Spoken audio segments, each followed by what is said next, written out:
ask you something. What's the opposite of the tip of the cap? The antithesis of hats off to you.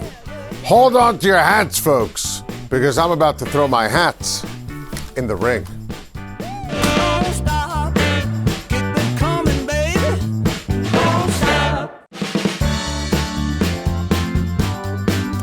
Is Adam Silver the Mad Hatter? Mr. Commissioner, I come to you hat in hands with a change you need to make at the drop of a hat to restore sanctity of one of your league's marquee events.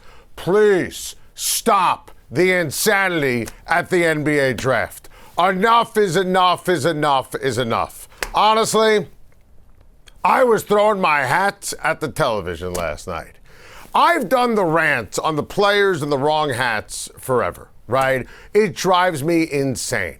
It's awful. It's not favorable to the player. At the end of the day, you've worked so hard to be drafted into the NBA, and you have to go through shenanigans, right? I mean, we all know when someone is going to the wrong team. And so here it is, your moment. It's going to be a picture. It's going to be on the internet. It's going to be something that's going to be in your house, in your parents' house, your family's house forever. And you have the player literally grabbing, celebrating, putting on the wrong damn hat. Nothing drives me crazier than this garbage. Hey, Mr. Silver, let's shake hands, take a picture, and I'm wearing the wrong damn hat.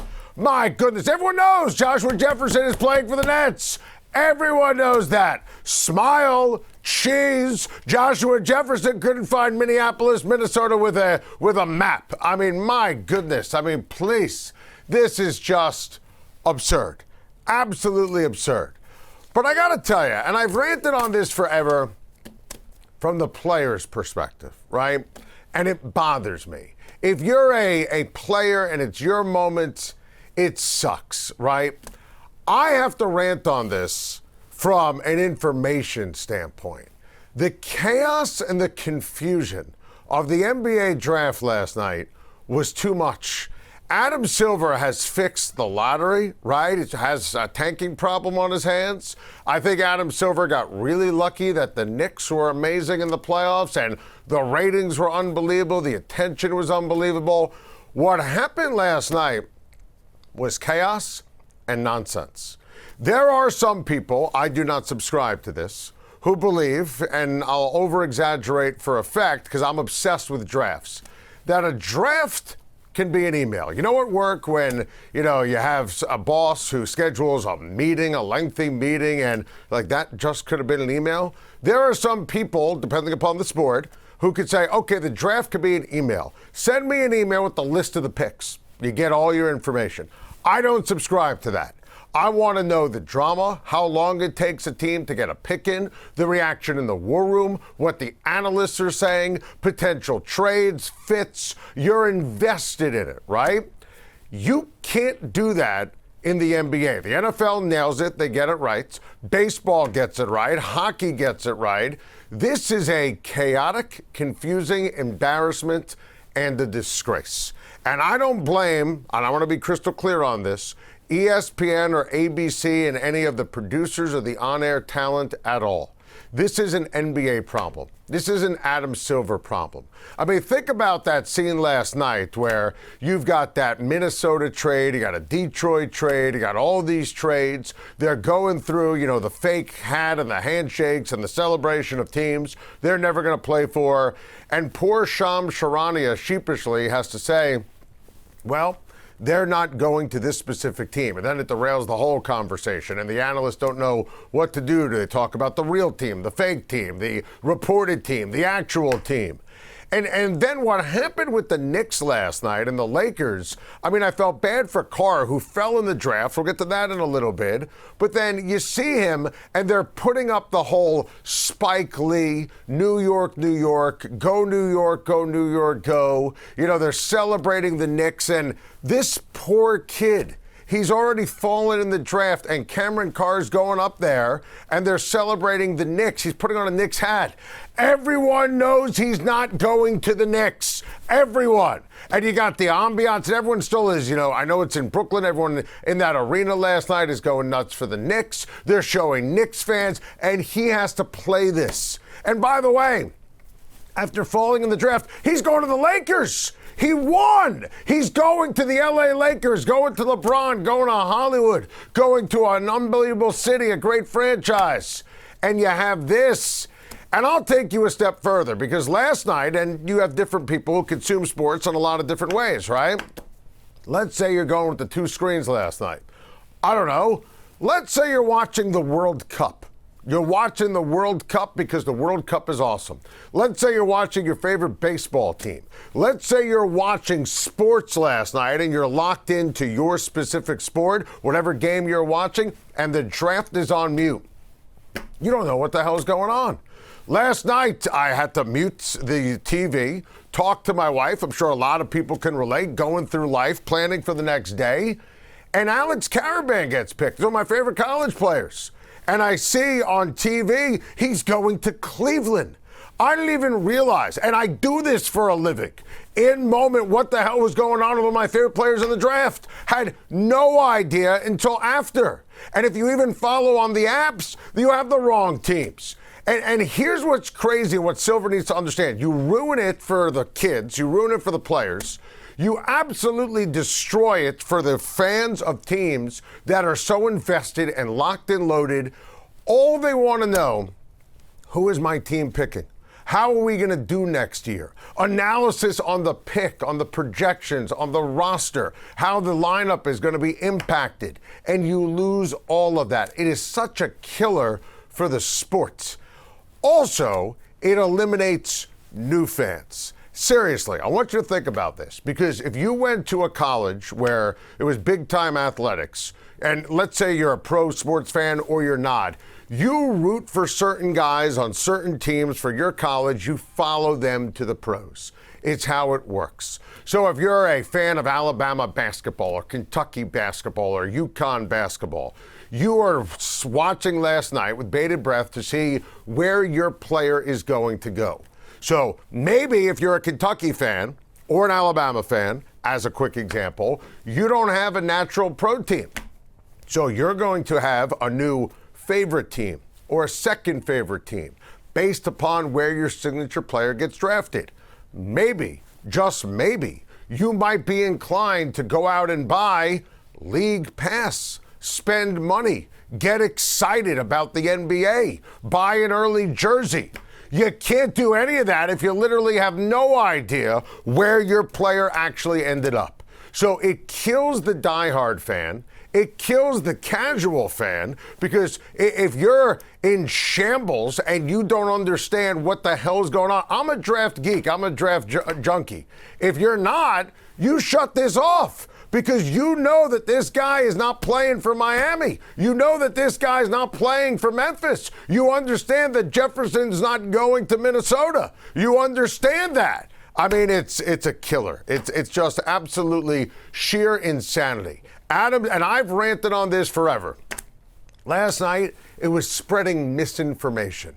And I don't want to hear, well, the league year starts on July 6th. Nonsense. Silver announced a bunch of these trades way after the fact.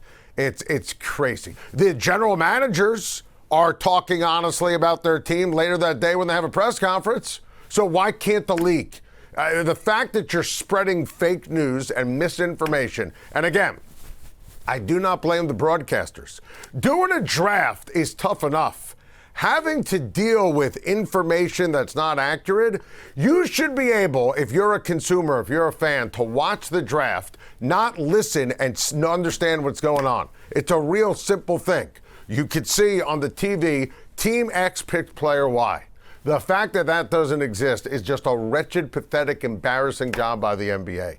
Adam Silver's got a lot of work to do. He needs to fix this. Because they have just you should know when you go to bed, well, A, when the pick is made, B, when you go to bed, C, when you wake up in the morning, who did my team pick? How are we going to do? You should start thinking about it. You do it all the time in the NFL. The NBA misses that reaction.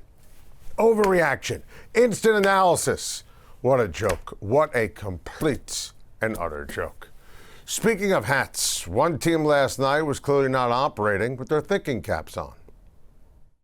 With the 6th pick in the 2026 NBA Draft, the Brooklyn Nets select Michael Brown Jr.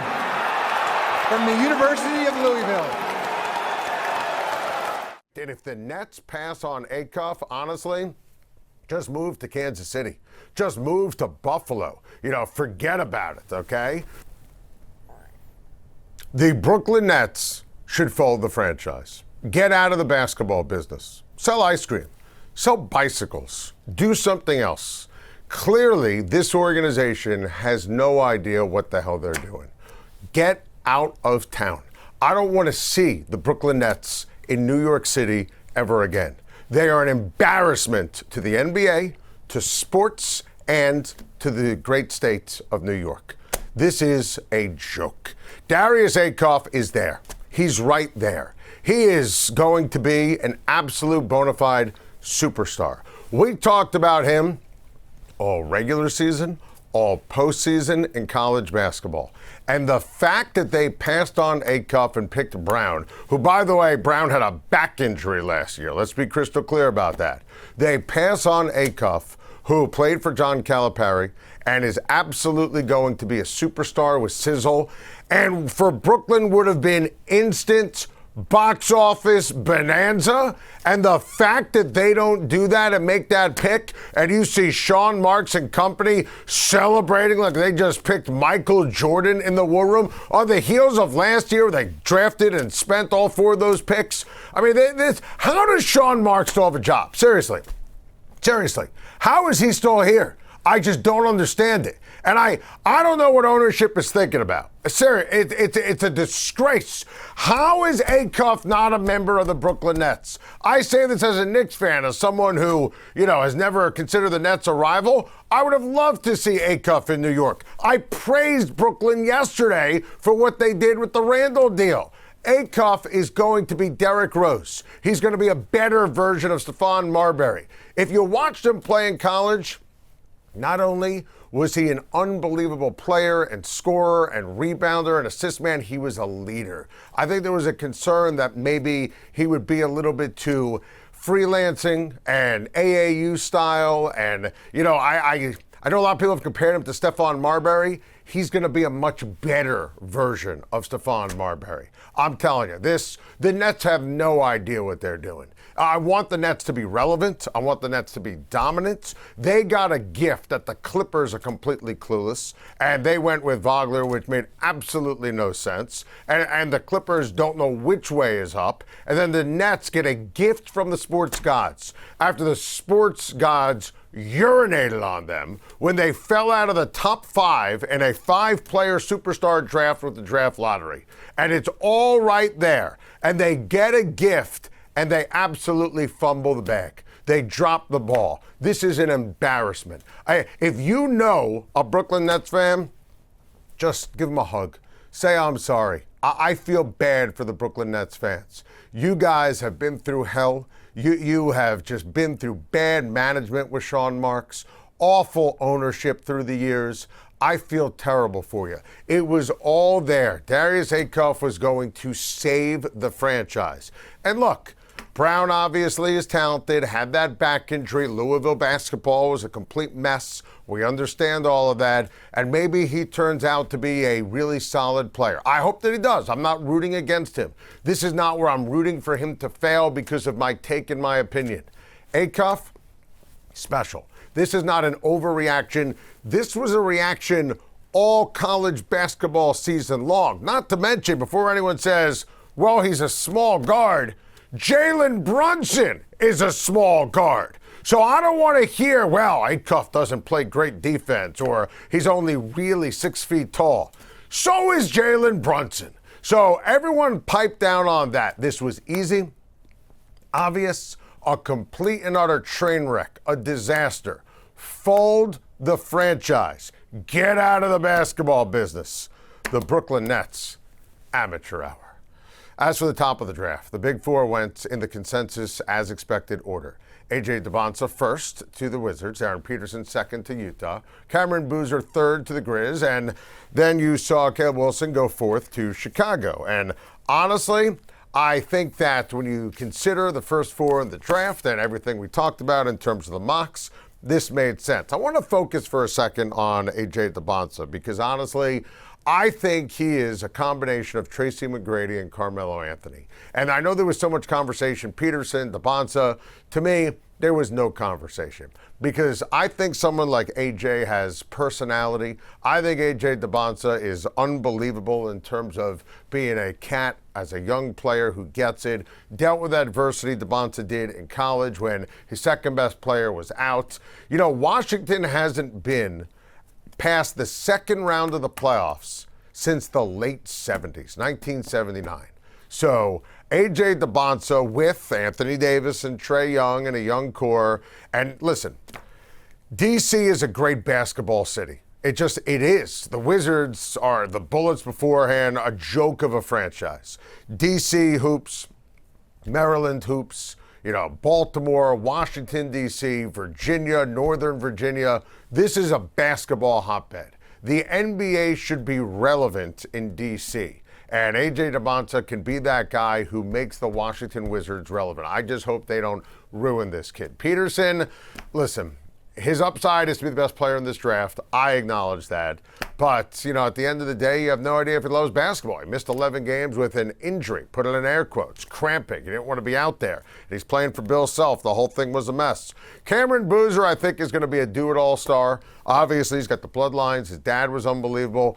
I think worst-case scenario, and I mean this as the ultimate compliment, he's Kevin Love. And Kevin Love is, in my opinion, a Hall of Famer. Remember what Love did in Minnesota before he sacrificed and took those, you know, the job in Cleveland with LeBron James and company and sacrificed his numbers. So I think Boozer's going to be unbelievable. And Caleb Wilson, my goodness, in a different year, we would have been talking about him as the number one pick in the draft. I think he's unbelievable. Not to mention, they also got Schein out of Texas. So you think about that haul in Chicago. I think the Bulls last night with Wilson and Schein, they were monster winners. If you're a Chicago Bulls fan, you need to be bullish here on what this team was able to accomplish. You know, Schein is a two-way guard, can fill up the stat sheet. I thought that was a terrific job by Chicago last night. Meanwhile, the San Antonio Spurs and the Oklahoma City Thunder each picked twice between 12 and 26, and honestly, the rich get richer. The Thunder came away with Michigan center Adai Mara at 12 and Iowa guard Bennett Sertz at 16. How about the Spurs, what they were able to do? Jaden Quinton's from Kentucky at 20, and one of my favorite players in this draft, UConn center Darius Acuff Jr. at 26. And there's no other way to phrase it. The rich get richer. And if you look at DraftKings, before the draft, after the draft, these are the two teams that have the best odds to win a championship. And I just can't get enough of what the Thunder find a way to do. I mean, getting Mara, who won a championship in college, he's 7'3".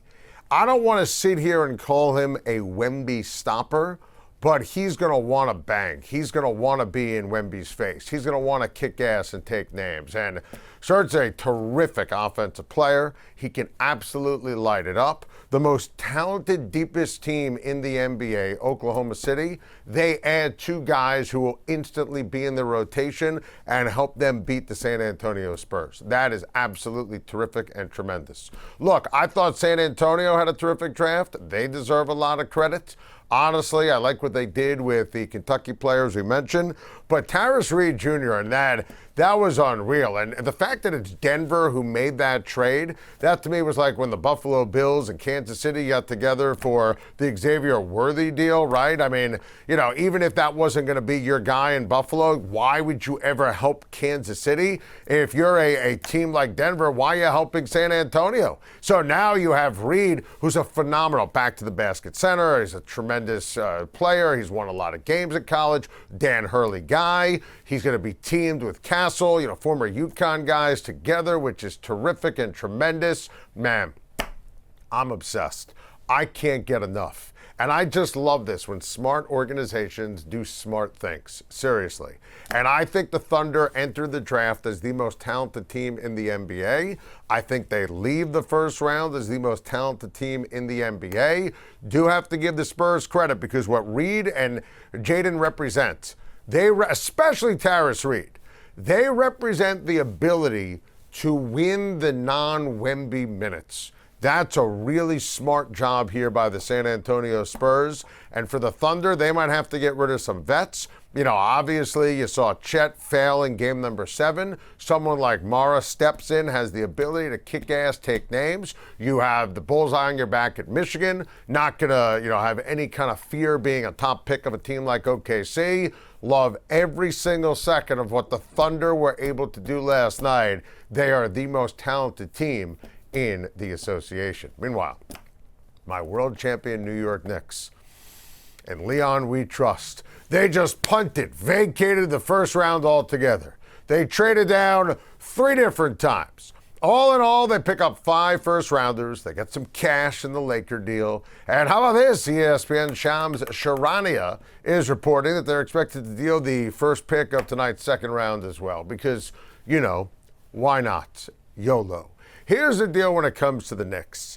I think it's super smart. And I don't want to sound like I'm talking out of both sides of my mouth. If they stayed in the first round, I wanted Reed.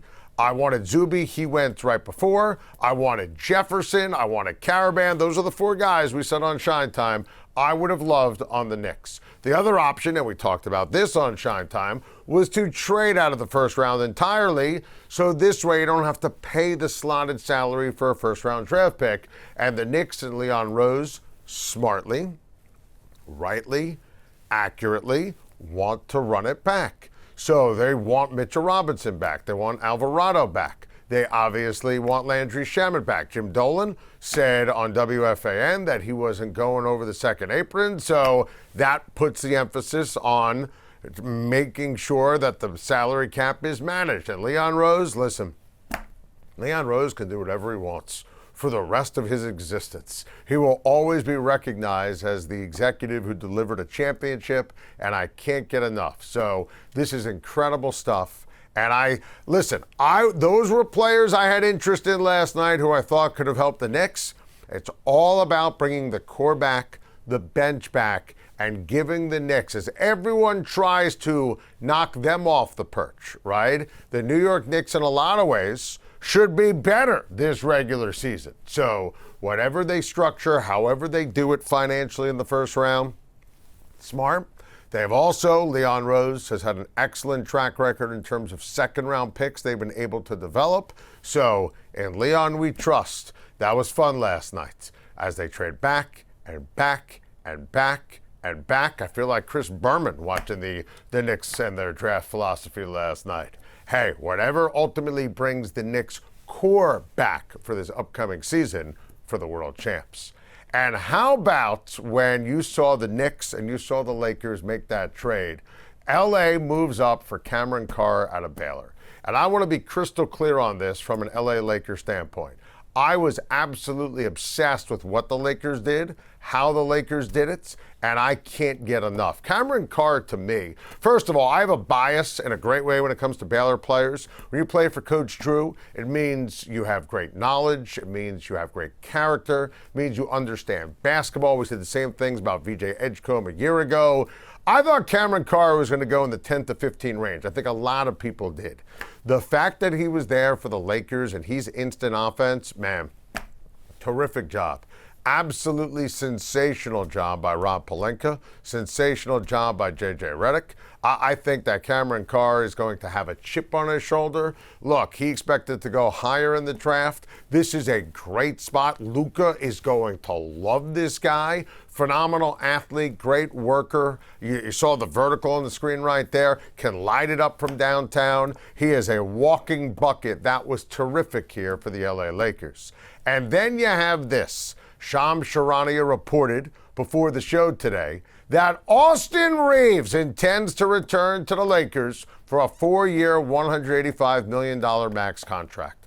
And this is genius. Look, I think the threat of Detroit was real. I think the threat of Brooklyn was real, among others, and the Lakers are not going to mess around and find out. Austin Reeves, I mean, I don't want to hear 185 mil is too much. Austin Reeves is a terrific player. Austin Reeves is a star. Austin Reeves can handle the pressure of being a Los Angeles Laker. You don't have to worry about it. When the Lakers in the month of March are one of the best teams in basketball, remember what I said on Schein Time in March? There are 4 teams that could win a championship this year. And we said Oklahoma City, San Antonio, the Knicks, and the Lakers. And then you saw Luka Doncic get hurt, you saw Reeves get hurt, and the rest is literally history. I like the fact that the Lakers, and this is part of it, going to run it back. I don't think we ever got to fully see what this team was capable of doing in the postseason. And if you remember, even without Doncic, and I know they got swept, you had to have watched the games to appreciate this take. They played well against OKC. Ran out of gas in terms of talent and personnel, but those games for 3+ quarters were competitive. And that's not spin, that's energizing if you're a Laker fan and you bring everybody back. I also have to have the educated guess and the speculation that they know that LeBron's going to come back, and LeBron loves Austin Reeves, and Luka loves Austin Reeves, so it makes complete sense here. I think this is a terrific, phenomenal job by the Lakers, making sure this gets done now. There's no ambiguity. There's no conversation. There's no consternation. Austin Reeves back, and that means the Lakers are going to be back to ready and rock and roll. I'm obsessed with this. The timing, the contract, how decisive the Lakers are. In the past, they're all over the map. And this, to me, will also equal LeBron coming back in the fold. And you know what? Where else would LeBron go? He's not retiring. He's not going to the Clippers or the Warriors or Cleveland or Dallas. He's not going to the Knicks or the Nets or the Boston Celtics. You know, go back to the Lakers. Makes all the sense in the world. I give the Lakers a ton of credit for making sure Austin Reeves stays. And this will make sure that LeBron stays. And you know what? Here's the mentality. If you have Luka, you have Reeves, and you have James. Why not? Make sure you improve the front court. We'll see what they do at the center position. Love the fact that they drafted Carr. If you are a Lakers fan, you have to be thrilled. Love every single second of the last 24 hours for J.J. Redick, Rob Pelinka, and the L.A. Lakers. Meanwhile, up the Pacific Coast to the Bay Area, where Mike Dunleavy Jr. and Joe Lacob were at odds over the Warriors draft pick. The draft camera showed you guys right before the pick, and it definitely looked like it was a little animated there with you and Joe. I'm not trying to read into anything. Was there some things going on right as you were making that pick? Yeah, we got into it about the best golf course in San Francisco, and he didn't agree with me, which, you know, it's all in the eye of the beholder. But no, I mean, the other guy that you brought up and the other play, like, this is a really strong draft. So I felt like once we got to 9, 10, 11, we were going to be anxious to see who falls there. But we felt like at 11, no matter what happened, we were going to get a player. So as far as the discussion with Joe and I, yeah, I mean, I think at that point there's probably some talks about trades and things like that. But ultimately, we were all in agreement to land on taking Yaxel. And I think Joe was like, come on, just let's go ahead and pick the guy. And I said, Joe, we have time. They give you 5 minutes. And so he was just getting a little anxious about us taking Yaxel. And the good thing was, because we were on the clock, nobody could swoop in and take him ahead of us. So I was willing to be patient about it. Look, the optics of this were not pretty, right? Because you've got Joe Lacob and you've got Mike Dunleavy Jr. And clearly this is not about golf courses in the Bay Area, right? It's about the pick. Now, I do think Dunleavy and what he said to the press in terms of being anxious, I think that's believable. And Lacob, you know, it's also easy to spin it that way now, today. Lacob wanted Yaxel. Obviously, Mike's saying, well, we could do this, could do that. You got executives from other teams trying to trade up. Listen, here's the deal when it comes to the Golden State Warriors. Number one, Yaxel Lendenborg is a phenomenal pick. I loved him at Michigan. This guy is an unbelievable dude. He's a winner.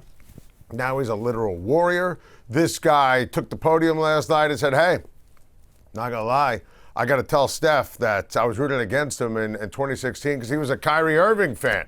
You know, they're from the same area in New Jersey. I think that's terrific and tremendous, and he's honest. He won a championship at Michigan.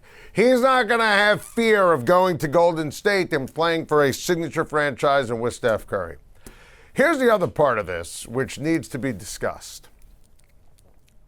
It doesn't matter if Dunleavy and Joe Lacob are yelling at each other. And when I say it doesn't matter, here's what I mean. It doesn't matter. The Golden State Warriors are not in the business right now of winning. And I know how that sounds, and that's not meant to be a hot take.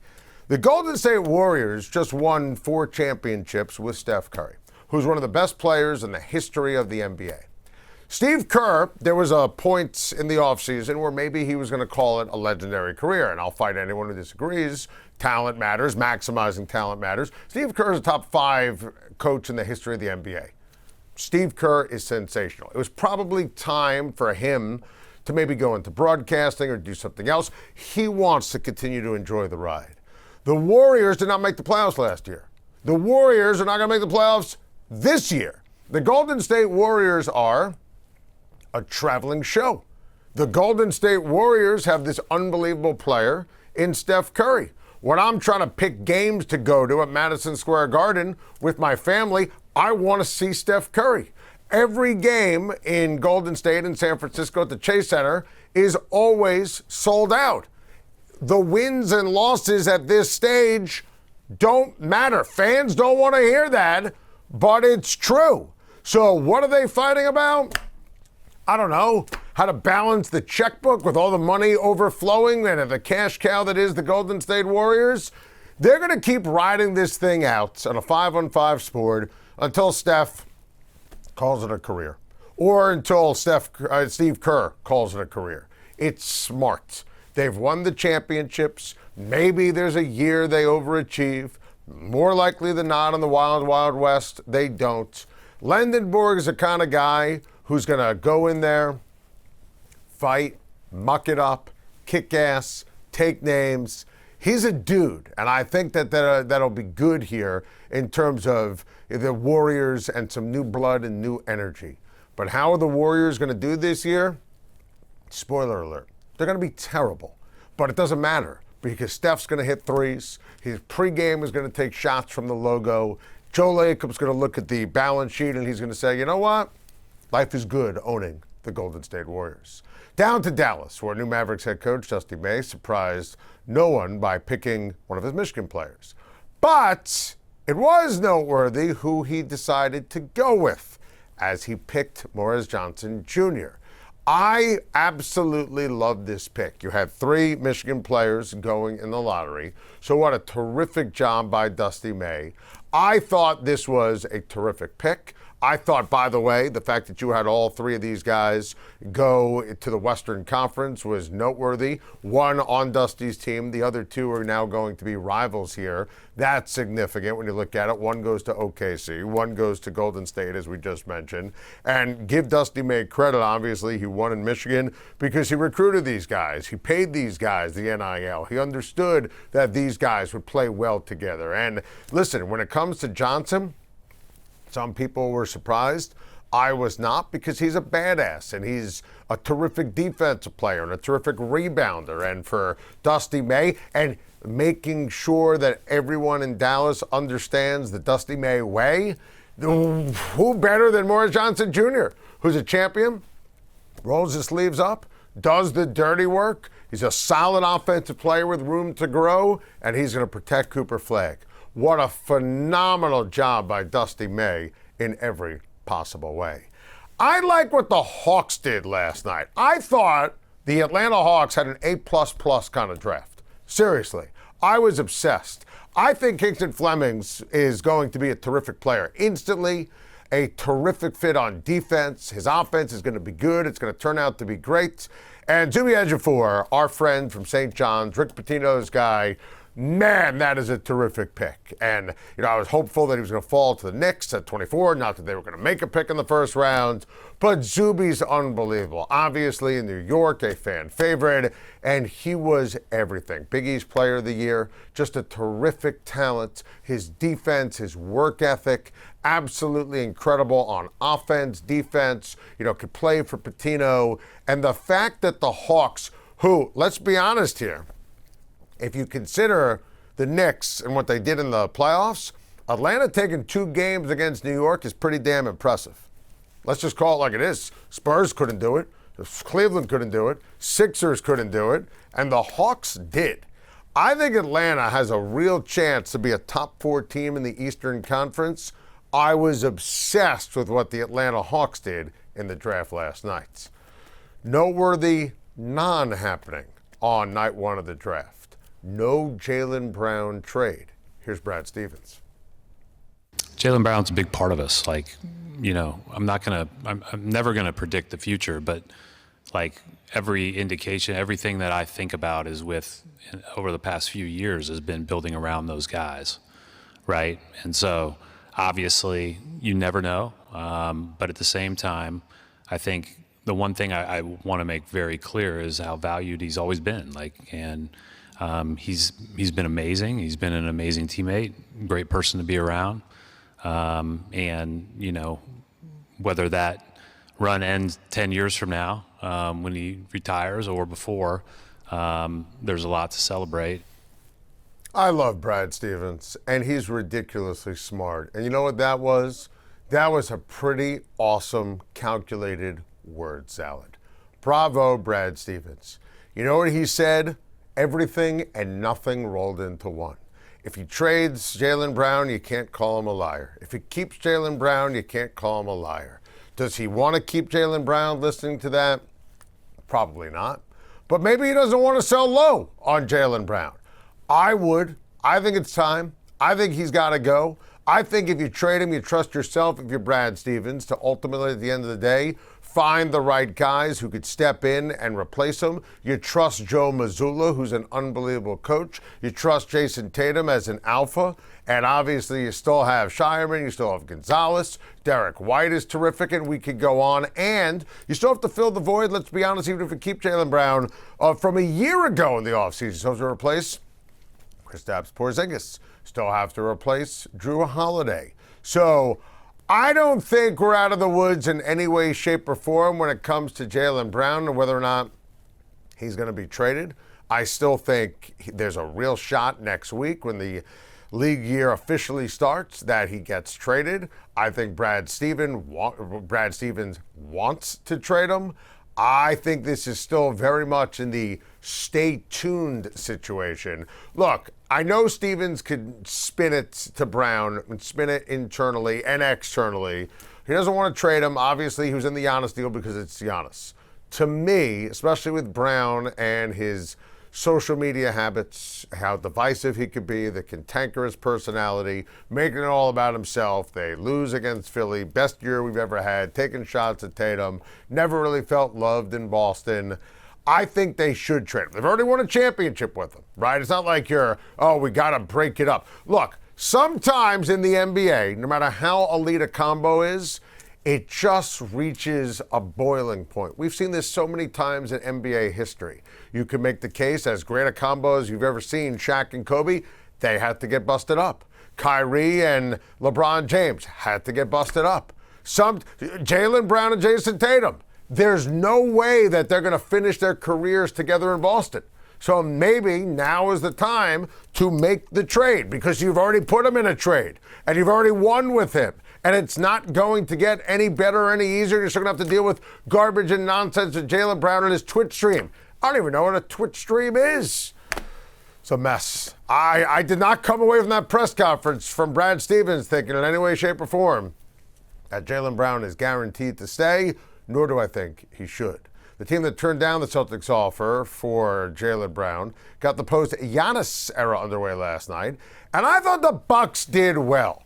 I really like Darius from Arizona. Like him a lot. And a man from Tennessee, long wingspan, really solid ball player. This is exactly what at the end of the day we said they had to do in terms of ultimately at 10 and 13, getting guys that they can draft and develop and good players who are going to get a lot of time on the court. Barry's a guy who is a two-way kind of guard. Phenomenal defensive player, excellent on the collegiate level, excellent when you take a look at what transpired and you see what he was able to do and what he was able to do when you analyze everything going on in terms of his ability to play for a team and Tommy Lloyd that had a chance to win a championship. Excellent stuff when you look at it from the Bucks last night.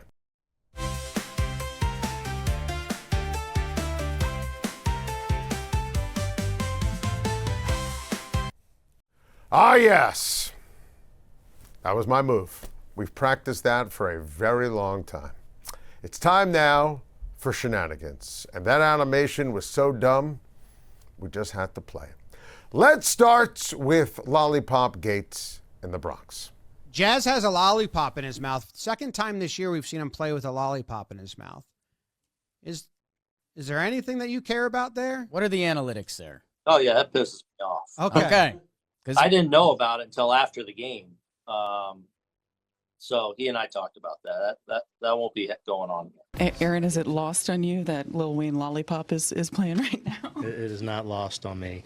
Yeah, the Lollipop kid came through tonight in a big way, so that was good. He can have all the lollipops he wants now, so we're good.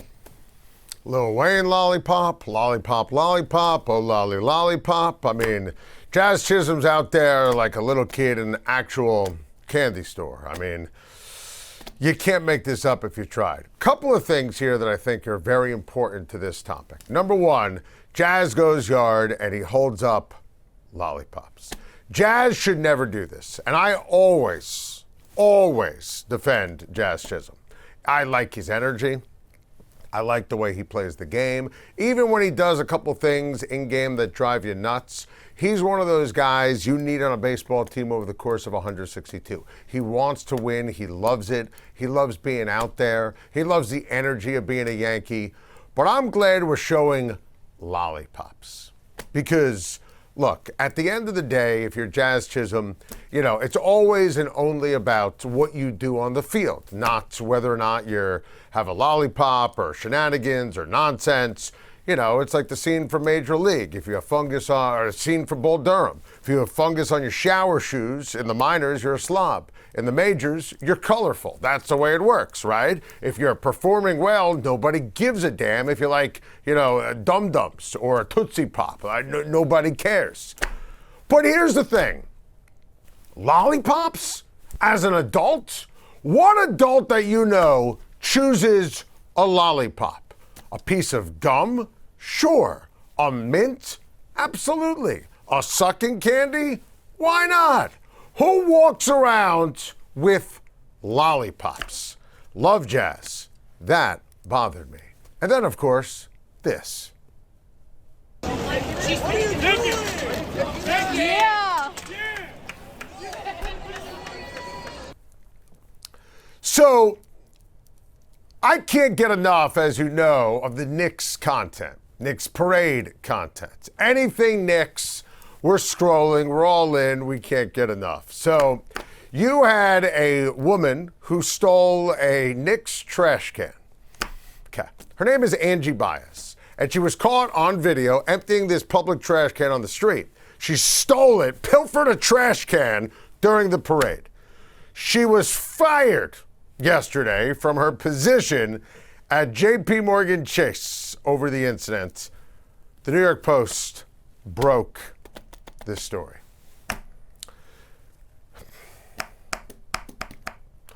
Who empties a garbage can? Who steals a garbage can? What's the end game?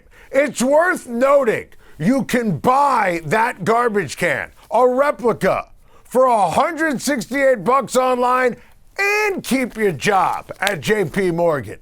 So your team wins a title, you go to the parade, you say, let me find the nearest trash can, dump it, I'm going to take it home. What was the end game? So today you don't have a job, but you have a Knicks trash can? What are you going to do? I mean, of course, I love the fact that the sanitation department is tweeting this. I mean, my goodness. The only thing better in this picture would be if that fraud Elmo's head was in that trash can. That's a show. If you miss any portion of the show, just do what I do and watch it over and over and over again on the New York Post Sports YouTube page and the California Post Sports YouTube page. Search Schein Time. See you tomorrow. Schein Time.